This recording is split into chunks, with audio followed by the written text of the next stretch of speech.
No, look. I know owning a cell phone doesn't directly harm the environment, but just owning one enables the big corporations that do. I'll find some other way to communicate, okay? No! I refuse to conform to society's pressures to own a cell phone, alright?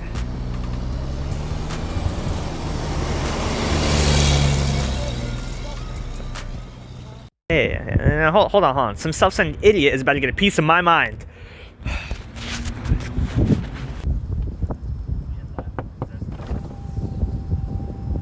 Can I help you? Yeah, you could help all of us if you would drive something less obnoxious. Ever heard of a Prius? Only in my nightmares. Nightmares? Those things are a dream come true. At least they don't leave a hole in the ozone layer. What's your problem, man? You're not one of those people that thinks climate change is actually real, are you? Of course it's real. My only problem is people like you not taking it seriously and harming the animals. Climate change is most definitely not real. My little truck isn't harming anyone, and the animals, they're doing just fine. Actually, climate change is most definitely real and happening quickly. Human activity is adversely affecting climate, and as for biodiversity, it's continuing to be impacted in a variety of ways. Who are you? You don't know him? He's in your truck. I have no idea how he got in my truck. Guess it's not such a little truck after all. Gentlemen, my name's Bobby, and this is Bobby Bunsen Butts In. So, before we get into the details, let me explain what climate change is. Climate change is defined as an alteration in regional or global climate patterns that is greatly attributed to the burning of fossil fuels, thus increasing the levels of CO2 in the atmosphere. Basically, human activity is causing the Earth to get warmer, and not in a homey way. And this is leading to the destruction of animal habitats. So basically, Philmore, your stupid truck is killing the polar bears. Whoa, don't insult my baby. Plus, the animals are doing just fine. I see them every time I go out hunting. Look around us, dimwit. Does this really look like a place where animals can live? Fellas, no need to get heated, pun intended. Climate change is real and has been proven. Let's get into the details. All right, follow me.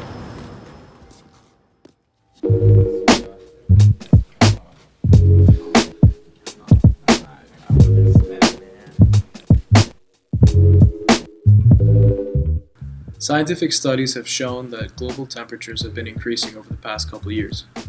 Related to this, carbon dioxide in the atmosphere causes what's known as the greenhouse effect. This is when greenhouse gases get trapped in the atmosphere and causes temperature to rise. This is a big factor in climate change and has real consequences on ecosystems.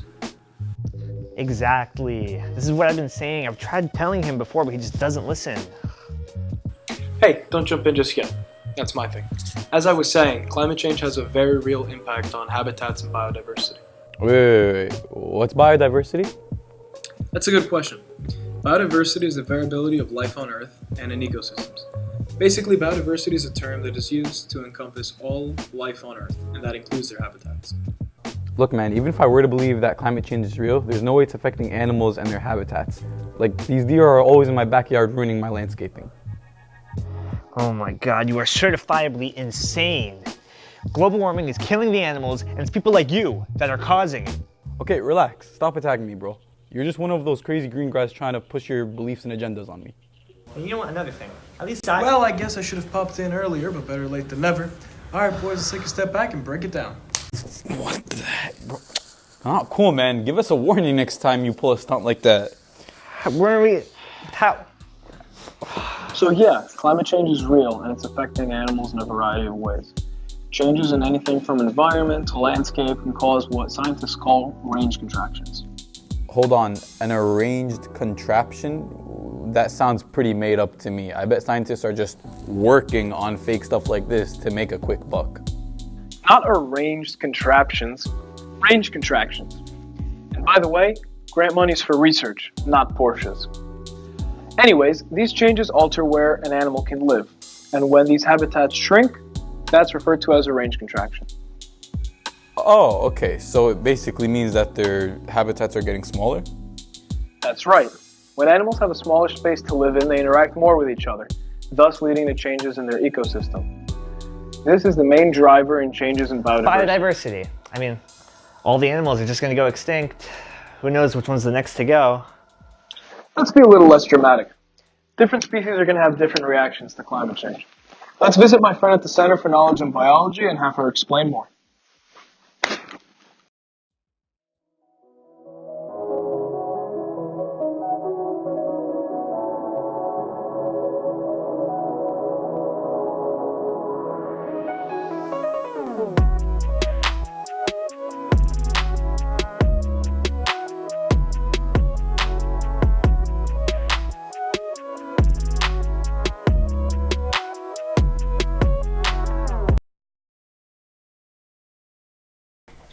Hey. Seriously, Bobby, you have to stop doing this. I'm doing delicate work. Lighten up, Sai. We're here to learn. Dude, look at these shot glasses. This is not a shot glass. Anyway, Oh my God, Bobby! this is my good friend, Dr. Entest. Friend is a loose term here. So, my name is Dr. Entest, and I study climate change and its impact on animal habitats. Basically, my team and I study range contractions. Well, that's why we're here, Sai. I want you to explain your study and how it plays a bigger role into the conversation about climate change. My research is actually based on a paper that was published earlier this year titled Historical Range Contractions Can Predict Extinction Risk in Extant Mammals. What are those? So, extant mammals are mammals that are alive on Earth today, whereas extinct mammals are not. So, for example, elephants are extant species, whereas dinosaurs are considered to be extinct. Yeah, we know, common knowledge and whatever. But anyway, Dr. Entest, what exactly did the researchers do in that paper you mentioned?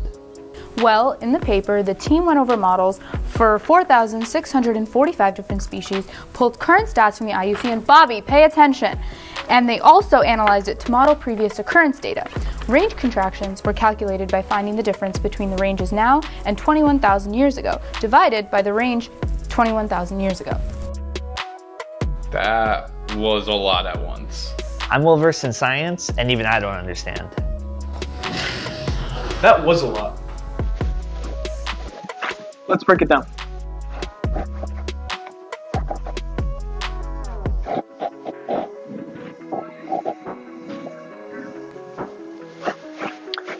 Examining range contractions is basically examining the old and the new range. We can show this with a much simpler equation: new minus old over old. Oh, that makes a lot more sense. Okay. See, science is fun. How is this stuff even useful? Why do they even study it? I'll let Dr. Entest take that one. Well, Phil, it's important to study the effects of climate change on livable habitats. This information can help us take steps to conserve species and their homes. I have a question though.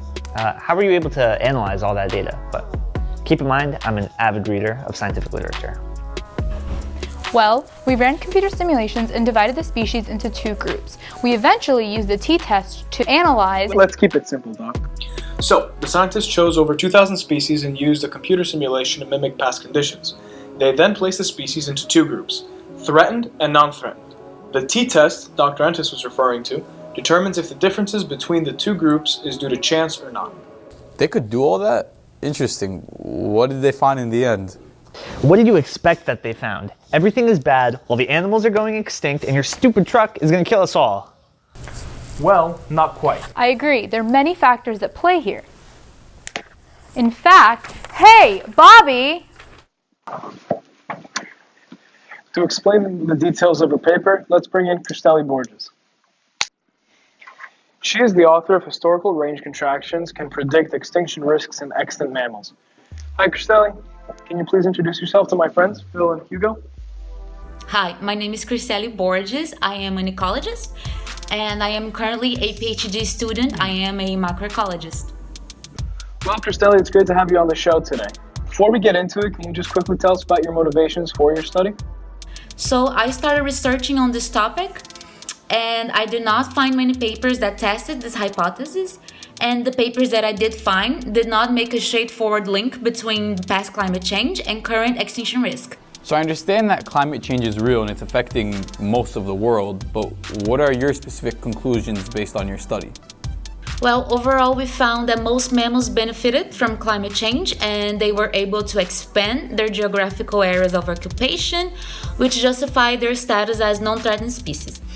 However, many small species suffered range reductions between the past and the present, and these species are listed as threatened with extinction today. Now, Hugo, you see that climate change is dynamic and has variable impacts on different species. I'm so confused. So climate change is kind of good? This is really messy. Actually, if you look right here,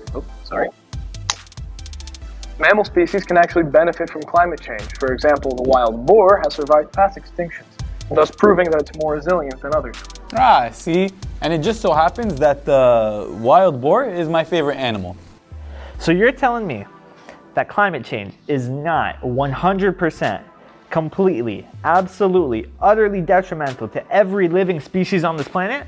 See, Hugo, you learn something new every day. There are way too many sides to this story, man. I mean, how does this paper fit into what we already know? Let's have Christelly Borges answer that one for you. Christelly, could you please explain to Phil here what the implications of your study are and how this fits with the previous information on this topic? Well, our research shows that past climate change still resonates with the patterns found in nature today. So how a species responded to past climate change is an indication of how it will respond to future climate change. And this information needs to be added to all our conservation planning. And our results also help to increase our understanding of the causes of extinctions, and it sheds light on the intertwined process that may be behind the current biodiversity crisis. Well, after all this, I guess there's no denying that climate change is real and has real effects. We didn't need all this yelling that started all of this. You know, maybe I was taking things too far. Yeah, climate change and these range contractions, they're affecting animals, but doesn't mean I gotta take everything to the extreme. I'm glad you two could settle your differences, and I hope that you learned something valuable today. Christelly, do you have anything you'd like to add before we go? When we think about extinctions, we tend to think of big animals, That makes sense. but we have to remember that small mammals face many of the same threats. I would like to emphasize that we all lose when a species is extinct, because whether they're big or small, they all affect ecosystems in significant ways. And to end off, I would like to say that climate change is real, no matter what our government says, mine and yours. And past climate change can shed light on future climate change, and we need to learn from the past. And that's all. Thank you. It was great having you on the show today, Christelly. Thank you for stopping by and helping us explain your paper. Well, now that you guys are a little bit more educated on this topic, looks like my work here is done. What? Typical. Anyways, want to grab some coffee? Sure, dude. Sounds like a plan. Let's do it. Well, folks, our show prides itself in teaching our willing and sometimes not so willing learners. Let's see what our friends are up to since we taped the show. Phil sold his truck and now takes public transport as much as possible, saving him money on gas, not to mention time on parking. He's also made it a point to recycle as much as possible. Hugo is trying to make a positive change in his community. He's working on park cleanups and is using technology to research and be more informed on climate change. And even though these two might not get along or agree on everything, they occasionally get coffee at their favorite coffee spot, right next to the bus station. Though they never run out of things to talk about, unfortunately, our time here is coming to an end. Join me next week on Bobby Bunsen Butts In, where I'll tackle another lighthearted topic. See you then.